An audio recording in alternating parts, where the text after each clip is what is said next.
شراب عشق نبی ساقیہ پلا دے آپ، حیات روح کا رنگین سبق پڑھا دے آپ۔ شراب عشق نبی ساقیہ پلا دے آپ، حیات روح کا رنگین سبق پڑھا دے آپ۔ نہیں ہے فکر انہیں رفعت و بلندی کی، نہیں ہے فکر انہیں رفعت و بلندی کی، یہ قوم سوئی ہے ذرا ان کو جگا دے آپ۔ سبحان اللہ، الحمدللہ۔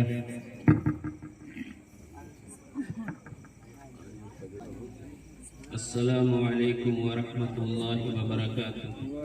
وعلیکم السلام ورحمۃ اللہ وبرکاتہ۔ الحمد للہ نحمده ونستعینه ونستغفره ونؤمن به ونتوکل علیہ ونعوذ باللہ من شرور انفسنا ومن سیئات اعمالنا، من يهده الله فلا مضل له ومن يضلل فلا هادي له، ونشهد أن لا إله إلا الله وحده لا شريك له،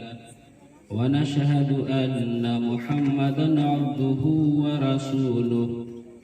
أما بعد،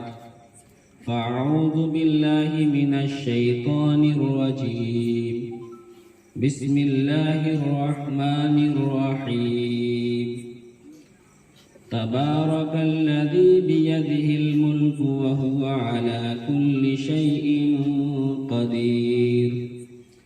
الذی خلق الموت والحیاة لیبلوکم ایکم احسن عملا وہو العزیز الغفور۔ وقال النبي صلى الله عليه وسلم: نعمتان مغبون فيهما كثير من الناس، الصحة والفراغ، صدق الله العظيم وصدق رسوله النبي الكريم۔ محترم حضرات، بزرگوں اور دوستوں، کافی دیر سے آپ حضرات پرسکون ماحول میں اس خوبصورت مجلس میں نعت نبی سماعت فرما رہے ہیں۔ قابل مبارک ہیں آپ حضرات کہ آپ نے جان مال کی قربانیاں پیش کر کے اللہ اور اس کے رسول صلی اللہ علیہ وسلم کی باتیں سننے اور سنانے کے لیے اتنی خوبصورت مجلس کا انعقاد کیا۔ اللہ تبارک و تعالی سے دعا کریں کہ اللہ تبارک و تعالی ہمیں اخلاص کے ساتھ کہنے، آپ حضرات کو سننے اور ہم سب کو دین کی باتوں پر عمل کرنے کی توفیق عطا فرمائے۔ اصل بیان ہمارے حضرت مولانا امجد علی صاحب مظاہری کا ہونا ہے، اس لیے آپ حضرات سے گزارش ہے کہ آپ حضرات بالکل یہاں سے اٹھنے کا من نہ بنائیں، بلکہ دل جمعی کے ساتھ بیٹھے رہیں اور مہمان خصوصی کے بیان سے بھرپور فائدہ اٹھا کر کے جائیں۔ میرے محترم بزرگوں اور دوستوں، میں نے قرآن پاک کی آیت کریمہ تلاوت کی ہے اور نبی پاک جناب محمد رسول اللہ صلی اللہ علیہ وسلم کی حدیث پاک تلاوت کی ہے۔ آیت کریمہ اور حدیث پاک کی روشنی میں چند گزارشات آپ حضرات کے کانوں تک پہنچا کر میں اپنی جگہ لوں گا۔ میرے محترم بزرگوں اور دوستوں، اللہ رب کائنات نے ہمیں زندگی عطا کی ہے، اور وہی اللہ جس نے ہمیں زندگی عطا کی ہے، اللہ رب کائنات ہمیں ایک دن موت دے گا اور ہم اس دنیا سے رخصت ہو جائیں گے۔ تو وہ بابرکت ذات جس کے قبضے میں پوری بادشاہت ہے اور حقیقی بادشاہت ہے، جو ہر چیز پر قادر ہے اور ہر ذرے ذرے پر قدرت رکھنے والا ہے، اس رب کریم نے جو موت اور زندگی کو پیدا کیا ہے، وہ اس لیے پیدا کیا ہے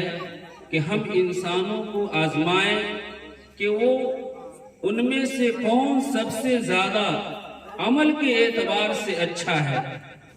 اللہ کے لاڈلے حبیب جناب محمد رسول اللہ صلی اللہ علیہ وسلم ہمیشہ اس کی تاکید فرماتے رہے اور امت کو رہنمائی فرماتے رہے کہ امت کے تمام افراد اللہ اور اس کے رسول صلی اللہ علیہ وسلم کے فرما بردار بن جائیں، اطاعت گزار بن جائیں اور اللہ اور اس کے رسول صلی اللہ علیہ وسلم کے کہنے کے مطابق زندگی گزارنے والے بن جائیں، تو ان کی دنیا بھی سنور جائے اور آخرت بھی سنور جائے۔ اللہ کے لاڈلے حبیب جناب محمد رسول اللہ صلی اللہ علیہ وسلم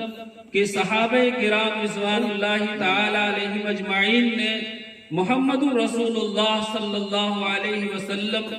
کا خوب اتباع کیا اور آپ صلی اللہ علیہ وسلم کے ارشاد پر عمل کر کے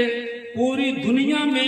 نمونہ بن کر کے صحابہ کرام رضوان اللہ تعالی علیہم اجمعین اس طرح سے پھیل گئے کہ دنیا کے کونے کونے میں ان کو دیکھ کر کے نماز پڑھنے والے بھی ہو گئے، حج کرنے والے بھی ہو گئے، زکوٰۃ ادا کرنے والے بھی ہو گئے، اللہ کے لیے تسبیحات گننے والے بھی ہو گئے۔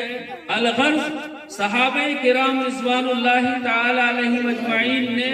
اپنے آپ کو دنیا کے سامنے ایسا پیش کیا کہ دنیا نے ان کی شکل اور صورت کو دیکھ کر کے، ان کے اخلاق کو دیکھ کر کے، ان کے کردار کو دیکھ کر کے، ان کے اعمال کو دیکھ کر کے جناب محمد رسول اللہ صلی اللہ علیہ وسلم کی شخصیت کو پہچانا اور آپ علیہ السلام کی ایسی اتباع کی کہ محمد رسول اللہ صلی اللہ علیہ وسلم جو دھرم لے کر کے آئے تھے، جو دین لے کر کے آئے تھے، مذہب اسلام کا ڈنکا دنیا کے کونے کونے میں بج گیا۔ تو میرے محترم بزرگوں اور دوستوں، صحابہ کرام رضوان اللہ تعالی علیہم اجمعین نے محمد رسول اللہ صلی اللہ علیہ وسلم کے ارشاد پر ایسا عمل کیا کہ ہم اس کا اندازہ نہیں لگا سکتے ہیں۔ اللہ تبارک و تعالی کا بہت بڑا احسان اور کرم ہے کہ اللہ رب کریم نے ہمیں اور آپ کو ایمان کی دولت سے نوازا ہے اور کلمہ لا الہ الا اللہ محمد رسول اللہ کا پڑھنے والا بنایا ہے۔ یہ ایسا کلمہ ہے کہ اگر پوری زندگی کوئی انسان گناہوں میں مبتلا رہے، کفر میں مبتلا رہے، شرک میں مبتلا رہے اور آخر عمر میں اس کلمے کو پڑھ لے اور اس کلمے کو پڑھنے کے بعد اسے فوراً موت آ جائے، تو اللہ تبارک و تعالی کے ہاں وہ انسان اس کلمے کی برکت سے بالکل بخشایا ہوتا ہے۔ تو جو اللہ کے لاڈلے حبیب جناب محمد رسول اللہ صلی اللہ علیہ وسلم نے کلمہ لے کر کے آیا ہے، جو ہمیں اور آپ کو پڑھنے کو توفیق ملی ہے اور دل سے تصدیق کرنے کی توفیق ملی ہے، وہ کلمہ بہت ہی اونچا کلمہ ہے اور اسی کلمے کی بنیاد پر جنت اور جہنم کا فیصلہ ہوتا ہے۔ اگر ہم اس کلمے کے ساتھ دنیا سے رخصت ہوں گے تو اللہ تبارک و تعالی ہمارے لیے جنت کا فیصلہ فرمائیں گے، اور اگر خدا نہ خواستہ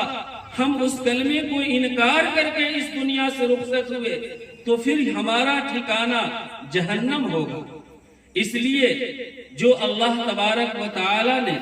ہمیں کلمہ نصیب فرمایا ہے، کلمہ لا الہ الا اللہ محمد الرسول اللہ، اور ایمان سے جو ہمیں سرفراز فرمایا ہے،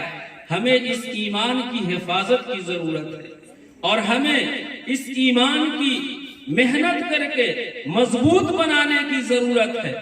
اللہ کے لاڈلے حبیب جناب محمد الرسول اللہ صلی اللہ علیہ وسلم کے زمانے کا ایک واقعہ آپ کو سناتا ہوں۔ غزوہ خیبر کا وقت ہے، اور ایک بدو دیہاتی، عرب کا دیہاتی انسان ایک یہودی کی بکریاں چراتے ہوئے خیبر کی طرف جا رہا ہے، اور وہ بکریاں لے کر کے جاتے ہوئے کیا دیکھتا ہے کہ چند صحابہ کرام ایک جگہ بیٹھ کر کے آپس میں مشورے کر رہے ہیں۔ وہ چرواہا اپنی بکریوں کو لے کر کے اس طرف جاتا ہے، اور جا کر کے ان صحابہ کرام کے قریب پہنچتا ہے، اور قریب پہنچنے کے بعد یہ سوال کرتا ہے کہ آپ لوگوں میں سب سے مین آدمی کون ہے، اور آپ لوگوں کے سردار کون ہیں، اور وہ کہاں ہیں؟ صحابہ کرام رضوان اللہ تعالی علیہم اجمعین اس چرواہے سے یہ کہتے ہیں کہ ہمارے سردار آقا و مولا جناب محمد رسول اللہ صلی اللہ علیہ وسلم، دیکھو سامنے وہ مڑئی ہے، اسی مڑئی میں آپ صلی اللہ علیہ وسلم تشریف فرما ہے۔ وہ چرواہا ابھی ایمان نہیں لایا ہوتا ہے، بلکہ وہ غیر ایمان والا ہے۔ وہ صحابہ کرام رضوان اللہ تعالی علیہم اجمعین کی بات کو سن کر کے تعجب میں پڑ جاتا ہے کہ ان کا سردار اور ان کا آقا، اور وہ مڑئی میں آقا اور سردار کی ایک شان ہوتی ہے، اور اس کی ایک اہمیت ہوتی ہے۔ اس کو تو بہترین مکان میں ہونا چاہیے، بہترین محل میں ہونا چاہیے، اچھے مکان میں ہونا چاہیے۔ بہرکیف وہ چرواہا محمد رسول اللہ صلی اللہ علیہ وسلم کی خدمت میں حاضر ہوتا ہے، اور آپ صلی اللہ علیہ وسلم سے سوال کرتا ہے کہ آپ کون ہیں اور آپ کا کام کیا ہے۔ اللہ کے لاڈلے حبیب جناب محمد رسول اللہ صلی اللہ علیہ وسلم بتاتے ہیں کہ میں اللہ کا پیغمبر ہوں اور اللہ کا آخری نبی محمد ہوں۔ اللہ تبارک و تعالی نے مجھے اپنا پیغام دے کر کے بھیجا ہے۔ میں ایمان کی دعوت دیتا ہوں، میں اسلام کی دعوت دیتا ہوں، اور جو ایمان کو قبول کر لیتا ہے، جو اسلام کو قبول کر لیتا ہے، وہ اللہ کا قریبی بندہ ہو جاتا ہے، اور جو اللہ کا قریبی بندہ ہو جاتا ہے اللہ تبارک و تعالی اس سے راضی اور خوش ہو جاتے ہیں، اور جب اللہ اس سے راضی اور خوش ہو جاتے ہیں تو اللہ کا بندہ جو کچھ اللہ سے کہتا ہے اللہ تبارک و تعالی اس کے کہنے کو سنتے ہیں، اس کی دعاؤں کو سنتے ہیں۔ وہ تکلیف کو دور کرنے کے لیے کہتا ہے تو اس کا اللہ اس کی تکلیف کو دور کر دیتے ہیں۔ وہ اگر اللہ سے اولاد مانگتا ہے تو اللہ اسے اولاد عطا فرما دیتے ہیں۔ اگر وہ اللہ سے اپنی پریشانی کو دور کرنے کی درخواست کرتا ہے تو اللہ اس کی پریشانی کو دور فرما دیتے ہیں۔ اگر وہ اللہ سے اپنی تکالیف اور بیماریوں کو دور کرنے کے لیے کہتا ہے تو اللہ رب کائنات اس کو بیماریوں سے شفا عطا فرما دیتے ہیں۔ وہ چرواہا یہ کہتا ہے کہ اے اللہ کے نبی، آپ ہم سے مذاق کر رہے ہیں۔ اللہ کے نبی صلی اللہ علیہ وسلم نے کہا کہ نہیں، میں تجھ سے مذاق نہیں کر رہا ہوں، بلکہ جو مذہب لے کر کے میں آیا ہوں وہ برابری کا درس دیتا ہے اور مساوات کا درس دیتا ہے، اور ہر انسان اس مذہب کے نزدیک برابر ہے، چاہے گورے ہوں، چاہے کالے ہوں، چاہے مرد ہوں، چاہے عورت ہوں، چاہے بچے ہوں، چاہے جوان ہوں، چاہے بوڑھے ہوں، سب کے سب اللہ تبارک و تعالی کے نزدیک اور اللہ کے نبی کے نزدیک برابر ہیں۔ اس لیے جو میں کلمہ لے کر کے آیا ہوں، کلمہ لا الہ الا اللہ محمد رسول اللہ، اگر تم اس کا اقرار کر لیتے ہو اور اشہد اللہ الہ الا اللہ و اشہد ان محمد عبدہ و رسولہ کہہ کر کے تم اللہ اور اس کے رسول کی گواہی دے دیتے ہو تو تم ہمارے بھائی ہو، ہم تمہیں گلے سے لگائیں گے۔ وہ چرواہا اور مسکرا کر کے کہنے لگا کہ کیا آپ ہم سے مذاق کر رہے ہیں؟ میں کہاں ایک گھٹیا انسان، ایک بدو اور دیہاتی انسان، بکریوں کو چرانے والا، دن بھر چلچلاتی دھوپ میں بکریوں کو چرانے کی وجہ سے میرے بدن میں اتنے پسینے چھوٹے ہیں کہ سر سے ایڑی تک پسینہ سے میں سرابور ہوں اور میرے بدن سے بدبو آ رہی ہے، اور آپ اتنے بڑے انسان، نبیوں کے سردار اور قوم کے سردار، آپ یہ کہہ رہے ہیں کہ ہم تمہیں گلے سے لگا لیں گے اور تم ہمارے بھائی ہوگے؟ کیا آپ مذاق کر رہے ہیں؟ اللہ کے نبی صلی اللہ علیہ وسلم نے کہا کہ بالکل میں صحیح کہہ رہا ہوں، ہمارا مذہب یہی درس دیتا ہے۔ یہ سن کر کے اس چرواہے نے کہا کہ لیجئے میں پڑھتا ہوں، اشہد ان لا الہ الا اللہ و اشہد ان محمد عبدہ و رسولہ۔ یہ پڑھ کر کے اس نے کہا کہ اب بتائیے میں کیا کروں؟ اللہ کے نبی صلی اللہ علیہ وسلم نے اس چرواہے سے کہا کہ دیکھو، تم ایسے وقت میں ایمان لائے ہو، ایسے وقت میں اللہ کی گواہی دیے ہو اور رسول کی گواہی دیے ہو، اور ایسے وقت میں تم ایمان سے مشرف ہوئے ہو کہ نہ تم پر کوئی نماز فرض ہے اس لیے کہ کسی نماز کا وقت نہیں ہے، اور نہ تم اتنے مالدار ہو کہ تم پر زکوٰۃ واجب ہو، البتہ ایک عبادت ہو رہی ہے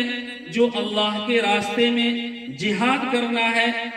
اللہ کے نبی صلی اللہ علیہ وسلم نے کہا کہ ایک عبادت ہو رہی ہے اور وہ جہاد کی عبادت ہے، اگر اس میں تم شریک ہو جاتے ہو تو اللہ تبارک و تعالی تمہیں اجر و ثواب سے مالا مال کریں گے۔ اس چرواہے نے یہ سوال کیا کہ اے اللہ کے نبی، اگر میں جہاد جیسی عبادت میں شریک ہو جاتا ہوں تو دو حال سے خالی نہیں، یا تو میں کسی کو ماروں گا یا میں مارا جاؤں گا، آپ بتائیے کہ اگر میں جہاد میں شہید ہو جاؤں اور مار دیا جاؤں تو میرے ساتھ کیا معاملہ ہوگا؟ اللہ کے نبی صلی اللہ علیہ وسلم نے فرمایا کہ اگر تم جہاد میں مار دیے جاؤ گے تو اللہ رب کائنات کے ہاں شہادت کا درجہ پاؤ گے اور بغیر حساب و کتاب کے جنت میں داخل کر دیے جاؤ گے، اور جو تمہارے جسم پر بدبو ہے اللہ رب کائنات اس عبادت کی برکت سے تمہارے جسم کی بدبو کو خوشبو سے بدل دیں گے، اور جو تمہارے جسم پر کالاپن ہے اللہ رب کائنات اس عبادت کی برکت سے تمہارے جسم کے کالاپن کو گورے پن سے بدل دیں گے۔ وہ چرواہا بہت خوش ہوا اور کہنے لگا کہ اے اللہ کے نبی، یہ جو بکریاں میں لے کر کے آیا ہوں یہ میری نہیں ہے، ایک یہودی سردار کی ہے، مجھے آپ اجازت دیجئے، موقع دیجئے کہ میں ان بکریوں کو اپنے مالک کے دروازے کی طرف ہکا دوں، اس کے بعد آ کر کے میں جہاد میں شریک ہو جا رہا ہوں۔ اللہ کے نبی صلی اللہ علیہ وسلم نے کہا کہ ٹھیک ہے، تم جاؤ اور ان بکریوں کو ان کے مالک کے حوالے کر کے آ جاؤ۔ وہ چرواہا جاتا ہے اور جا کر کے ان بکریوں کو مالک کے حوالے کر کے آتا ہے اور آ کر کے جہاد میں شریک ہو جاتا ہے اور کفار سے لڑتا ہے، جہاد کرتا ہے، عبادت میں بالکل محو ہو جاتا ہے، یہاں تک کہ وہ مار دیا جاتا ہے اور جہاد میں قتل کر دیا جاتا ہے۔ صحابہ کرام رضوان اللہ تعالی علیہم اجمعین بھیڑ لگا کر کے دیکھنے لگتے ہیں کہ ہمارے طرف سے ایک شخص مارا گیا ہے، یہ کون ہے؟ صحابہ کرام رضوان اللہ تعالی علیہم اجمعین میں سے کوئی اس کو نہیں پہچانتا تھا۔ صحابہ کرام کو دیکھ کر کے اللہ کے لاڈلے حبیب جناب محمد رسول اللہ صلی اللہ علیہ وسلم تشریف لائے اور آ کر کے کہے کہ اے صحابہ کیا بات ہے، کیوں بھیڑ لگائے ہو؟ صحابہ کرام رضوان اللہ تعالی علیہم اجمعین نے کہا کہ یا رسول اللہ، ہم میں سے ایک ایسا شخص قتل کیا گیا ہے جس کو ہم میں سے کوئی نہیں پہچانتا ہے۔ اللہ کے نبی نے کہا کہ اے صحابہ ہٹو، میں اس کو پہچانتا ہوں۔ اللہ کے نبی صلی اللہ علیہ وسلم قریب گئے اور دیکھنے کے بعد اللہ کے نبی صلی اللہ علیہ وسلم نے کہا کہ اے صحابہ، یہ وہ شخص ہے جس نے کلمہ لا الہ الا اللہ محمد رسول اللہ پڑھنے کے بعد اسے نہ کوئی نماز پڑھنے کا وقت ملا اور نہ زکات ادا کرنے کا موقع ملا، نہ اور کوئی عبادت کرنے کا موقع ملا، اور میری آنکھیں اسے دیکھ رہی ہیں کہ اللہ تبارک و تعالی نے اس کے جسم کے کالے پن کو گورے پن سے بدل دیا ہے، اور میری ناک یہ محسوس کر رہی ہے کہ اللہ تبارک و تعالی نے اس کے جسم کے بدبو کو خوشبو میں بدل دیا ہے، اور میری آنکھیں جنت میں زیارت کر رہی ہے اس کی جنت کو کہ اللہ تبارک و تعالی نے اس کے لیے جنت الفردوس میں جگہ متعین فرما دیا ہے۔ اللہ تبارک و تعالی کے ہاں کلمہ لا الہ الا اللہ محمد رسول اللہ کی اتنی اہمیت ہے۔ اس لیے میرے محترم بزرگوں اور دوستو، اللہ تبارک و تعالی نے جو ہمیں کلمہ نصیب فرمایا ہے، ہم اس کی قدر کریں اور اللہ کے لاڈلے حبیب جناب محمد رسول اللہ صلی اللہ علیہ وسلم کے ارشادات پر عمل کرنے کی بھرپور کوشش کریں۔ ہم عمل میں بہت پیچھے ہیں، دعویٰ تو ہم بہت لمبا چوڑا کرتے ہیں کہ ہم عاشق رسول ہیں اور نبی صلی اللہ علیہ وسلم کے دیوانے ہیں، لیکن نبی صلی اللہ علیہ وسلم کے ارشاد پر ہم کتنا عمل کرتے ہیں، ہم میں سے ہر ایک اپنے اپنے گریبان میں جھانک کر کے دیکھ سکتا ہے۔ آج ہم نماز سے کتنے دور ہیں، مسجدیں بہت لمبی چوڑی ہیں اور بہت عالی شان ہیں، لیکن گاؤں میں 100 گھر مسلمان ہیں، 50 گھر مسلمان ہیں، 150 گھر مسلمان ہیں، 200 گھر مسلمان ہیں، اور جب 5 وقتی نماز کا وقت آتا ہے تو امام صاحب کے پیچھے نماز پڑھنے والے صرف 4 یا 5 یا 10 یا 20، اس سے زیادہ نہیں۔ جمعہ کے دن مسجدوں میں جگہ نہیں رہتی ہے، عید اور بقرعید کے موقع سے مسجدوں میں اور عیدگاہوں میں جگہ کم پڑ جاتی ہے۔ آخر 5 وقتی نمازوں میں یہ مسلمان کہاں چلے جاتے ہیں، کہاں غائب ہو جاتے ہیں؟ کیا اللہ کے لاڈلے حبیب جناب محمد رسول اللہ صلی اللہ علیہ وسلم سے عشق و محبت کا یہی ثبوت ہے کہ ہم نبی پاک صلی اللہ علیہ وسلم کی آنکھوں کو تکلیف پہنچائے، ہم نبی پاک صلی اللہ علیہ وسلم کی روح کو تکلیف پہنچائے، اور ہم نبی پاک صلی اللہ علیہ وسلم کی شان میں گستاخی کر کے نبی پاک صلی اللہ علیہ وسلم کے کہنے کے خلاف کام کر کے آپ صلی اللہ علیہ وسلم کے لیے بدنامی کا سبب بنے؟ اللہ کے نبی جناب محمد رسول اللہ صلی اللہ علیہ وسلم نے فرمایا الصلاة عماد الدین فمن اقامها اقام الدین ومن هدمها فقد هدم الدین۔ نماز دین کا ستون ہے، جس نے نماز کو قائم رکھا اس نے دین کو قائم رکھا، جس نے نماز کو ترک کر دیا اس نے دین کو ترک کر دیا۔ اللہ کے لاڈلے حبیب جناب محمد رسول اللہ صلی اللہ علیہ وسلم نے فرمایا کہ لِكُلِّ شَيْءٍ عَلَمٌ وَعَلَمُ الْإِيمَانِ الصَّلَاةُ، ہر چیز کی ایک نشانی ہوتی ہے اور ایمان کی نشانی نماز ہے۔ ایمان کی نشانی اللہ کے نبی صلی اللہ علیہ وسلم نماز کو بتلا رہے ہیں۔ کہ اگر تم یہ دعویٰ کرتے ہو کہ میں ایمان والا ہوں، اسلام والا ہوں، کلمے والا ہوں، تو سب سے پہلا تمہارا یہ کام ہے کہ تم نماز کی پابندی کرو۔ ہمارا معاشرہ کتنا خراب ہوتا جا رہا ہے، جھوٹ عام ہوتا جا رہا ہے، غیبت عام ہوتی جا رہی ہے، چغلی عام ہوتی جا رہی ہے۔ چغلی، غیبت، جھوٹ اور طرح طرح کے خرافات میں ہم اپنی پوری زندگی کو برباد کرتے جا رہے ہیں۔ اللہ تبارک و تعالی نے قرآن پاک کے اندر ارشاد فرمایا کہ یا ایھا الذین آمنوا اتقوا اللہ وقولوا قولا سدیدا، کہ اے ایمان والو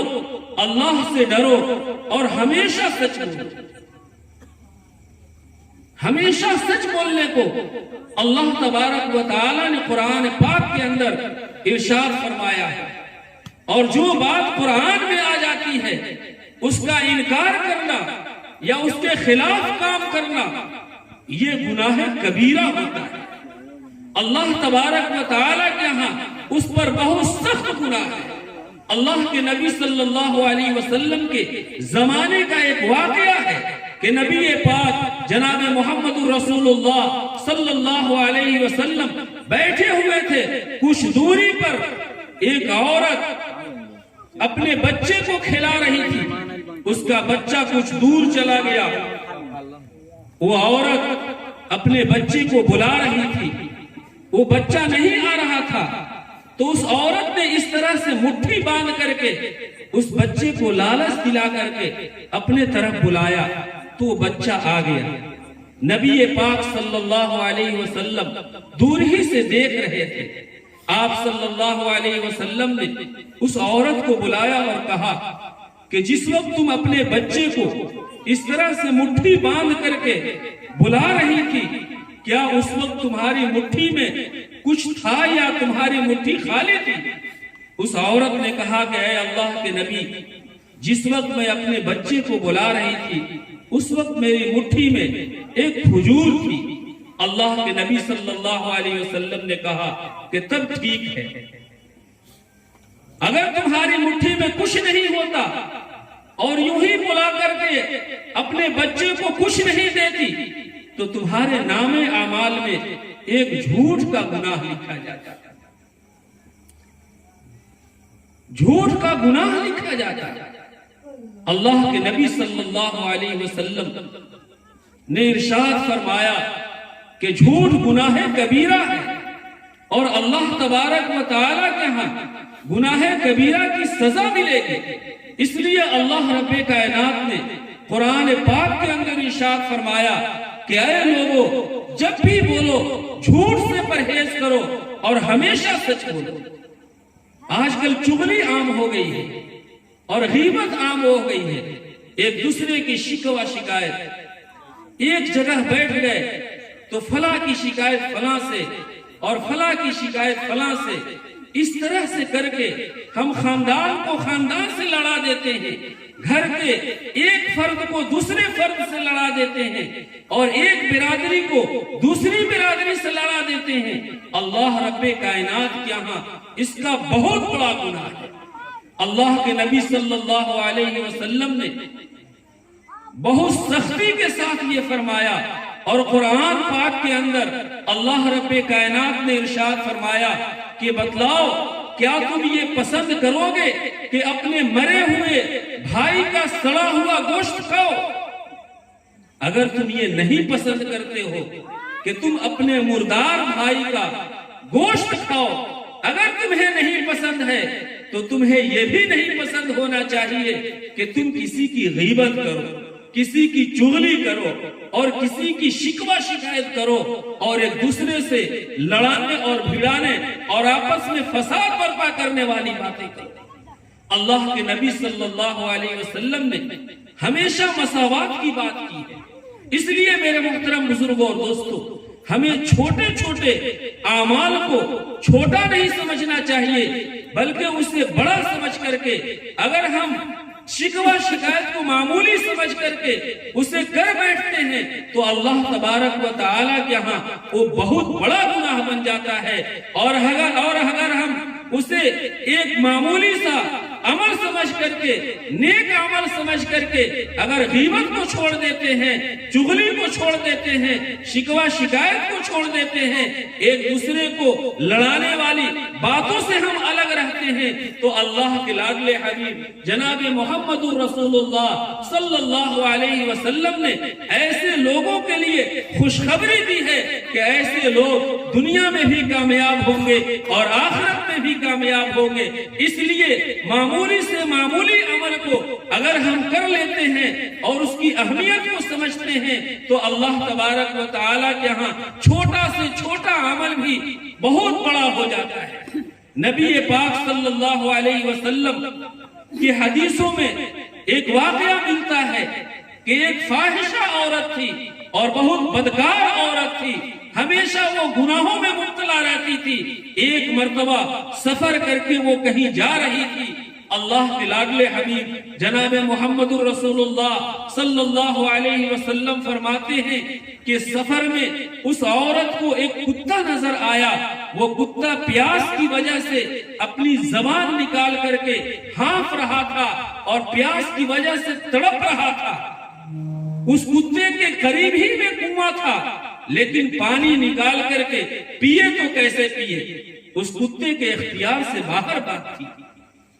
اللہ کے لاڈلے حبیب جناب محمد رسول اللہ صلی اللہ علیہ وسلم فرماتے ہیں کہ وہ فاحشہ اور بدکار عورت اس کتے کے پاس گئی اور کنویں کے قریب پہنچی اور اپنے دوپٹے کو اتار کر کے, اس دوپٹے کو پھاڑ کر کے اس کو رسی بنائی, اور جو عورت اپنے پیر میں چمڑے کا موزہ پہنی تھی اس موزے کو نکال کر کے اس دوپٹے کی رسی میں باندھ کر کے اس کنویں سے نکال کر کے پانی اس کتے کی زبان پر ٹپکایا, جس کی وجہ سے اس کتے کی پیاس بجھ گئی اور اس کتے کی جان میں جان آ گئی, راحت اور آرام مل گئی. اللہ تبارک و تعالیٰ کے یہاں وہ عمل اتنا پسند آیا, اللہ کے نبی صلی اللہ علیہ وسلم فرماتے ہیں کہ اللہ تبارک و تعالیٰ نے اس فاحشہ اور بدکار عورت کے اس چھوٹے عمل کو اتنا پسند فرمایا کہ اس کی پوری زندگی کے گناہوں کو معاف کر کے اس کے لیے جنت کا فیصلہ فرما دیا. اس لیے میرے محترم بزرگوں اور دوستوں, نمازوں کی پابندی کے ساتھ ساتھ ہمیں نیک عمل کرنے کی بھرپور کوشش کرنی چاہیے. چاہے جہاں موقع مل جائے, چھوٹا سا ہی نیک کام ہو, ہم اسے ضرور کر لیا کریں. ایک بہت بڑے محدث تھے, حدیثوں کی تعلیم دیتے تھے اور حدیثیں پڑھاتے تھے اور حدیثیں لکھتے تھے, کتابوں پر کتابیں لکھتے تھے. اللہ تبارک و تعالی کہ یہاں جب وہ دنیا سے رخصت ہو کر کے گئے تو ایک صاحب کشف بزرگ نے خواب میں دیکھا اور ان سے پوچھا کہ جب آپ اللہ کے ہاں گئے تو اللہ تبارک و تعالی نے آپ کے ساتھ کیا معاملہ فرمایا. ان بزرگ نے کہا کہ میں تو یہ سمجھ رہا تھا دنیا کے اندر کہ میں حدیث کی کتابیں پڑھاتا ہوں اور حدیثیں لکھتا ہوں اور کتابیں لکھتا ہوں, اللہ تبارک و تعالی اسی کی برکت سے میری بخشش فرما دیں گے. لیکن جب میں اللہ کے ہاں آیا تو کچھ اور ہی معاملہ ہوا, اور وہ معاملہ وہ ہوا میرے ساتھ کہ جب اللہ تبارک و تعالی کے ہاں میں گیا, اللہ کے سامنے میری پیشی ہوئی تو اللہ رب کائنات نے کہا کہ اے میرے بندے, تمہاری پوری زندگی میں اور تمہارے تمام اعمال میں مجھے ایک ایسا عمل, چھوٹا سا عمل پسند آیا ہے, بس اسی چھوٹے سے عمل کی بدولت ہم تمہاری مغفرت فرماتے ہیں. وہ کون سا چھوٹا عمل ہے؟ اللہ تبارک و تعالی نے کہا کہ جب تم دنیا کے اندر حدیث پاک لکھنے کے لیے قلم کو دوات میں ڈبوئے اور دوات میں سے ڈبو کر کے جب اپنے قلم کو اٹھائے لکھنے کے لیے تو ایک مکھی جس کو پیاس لگی تھی وہ دوڑتی ہوئی آ رہی تھی. تم نے اس مکھی کو دوڑتے ہوئے دیکھ کر کے اپنے قلم کو روکے رکھا. وہ مکھی تمہارے قلم پر بیٹھی اور بیٹھ کر کے تمہارے قلم سے روشنائی اور سیاہی کو چوس کر کے اپنے پیاس کو بجھا لیا. اس کے بعد تم نے شروع کیا، اللہ تبارک و تعالی فرماتے ہیں کہ یہ تمہارا چھوٹا سا عمل مجھے اتنا پسند آیا کہ بس اسی چھوٹے سے عمل کے بدولت ہم نے تمہاری مغفرت کر دی اور تمہارے لیے جنت کا فیصلہ کر دیا۔ تو میرے محترم بزرگوں اور دوستو، میں آپ کو یہی پیغام دے کر کے جاؤں کہ آپ نمازوں کی پابندی کریں اور چھوٹے سے چھوٹے نیک عمل کو چھوٹا نہ سمجھیں بلکہ اسے بڑا سمجھ کر کے ہر نیک عمل کو کرنے کی کوشش کریں۔ صحابہ کرام رضوان اللہ تعالی علیہم اجمعین کا یہی شیوا تھا اور ان کا یہی عمل تھا کہ صحابہ کرام ہر معاملے میں نیکیوں میں ایک دوسرے صحابہ سے آگے بڑھنے کی کوشش کرتے تھے۔ اور آخری پیغام یہ دے دوں کہ جو ابھی ہمارے سامنے چھوٹے چھوٹے ننھے منڈھے بچے بیٹھے تھے، آپ اپنے بچوں کی تعلیم پر بھرپور دھیان دیں اور تعلیم کے معاملے میں ہم ہمیشہ آگے بڑھنے کی کوشش کریں۔ تعلیم میں مسلمان اتنا پیچھے چلا جا رہا ہے، اتنا پیچھے چلا جا رہا ہے کہ پیچھے جانے میں ریکارڈ توڑ دے رہا ہے۔ ہم میں سے ہر ایک کو کوشش کرنے کی ضرورت ہے کہ نبی پاک صلی اللہ علیہ وسلم جو تعلیمات لے کر کے آئے ان تعلیمات کو پہلے اپنے بچوں کے سامنے رکھیں اور اپنے بڑوں کے سامنے رکھیں اور ان تعلیمات سے اپنے بچوں اور بچیوں کو آراستہ کر کے دنیا اور آخرت میں اچھا انسان بنا کر کے ان کو جب ہم پیش کریں گے تو میرے محترم بزرگوں اور دوستو، نبی پاک صلی اللہ علیہ وسلم بھی ہمارے طرف سے گواہی دیں گے اور ہماری یہ ذمہ داری بنتی ہے کہ ہم اپنی اولادوں کو اور اپنے نسلوں کو تعلیم کے معاملے میں چاہے ہمیں جتنی کٹھنائیاں اٹھانی پڑے، جتنی تکلیفیں برداشت کرنی پڑے، ہمیں ایک وقت بھوکا کیوں نہ رہنا پڑے، ہمیں ایک ہی جوڑے پر کیوں نہ وقت گزارنا پڑ جائے، لیکن تعلیم کے معاملے میں ہم بالکل مروت نہ کریں اور بالکل کنجوسی سے کام نہ لیں، بلکہ قرآن کی تعلیم ہو، چاہے حدیث کی تعلیم ہو، چاہے انگریزی تعلیم ہو، چاہے ہندی کی تعلیم ہو، ہر تعلیم کے معاملے میں جس طرح کی قربانی کی ضرورت پڑے، جان کی قربانی کی ضرورت پڑے، مال کی قربانی کی ضرورت پڑے، ہر طرح کی قربانی پیش کر کے ہم اپنے بچوں کو تعلیم سے آراستہ کریں گے تو یہی بچے آگے چل کر کے سماج کو سدھارنے کا ذریعہ بنیں گے اور ان کے ذریعے سے ایک اچھا سماج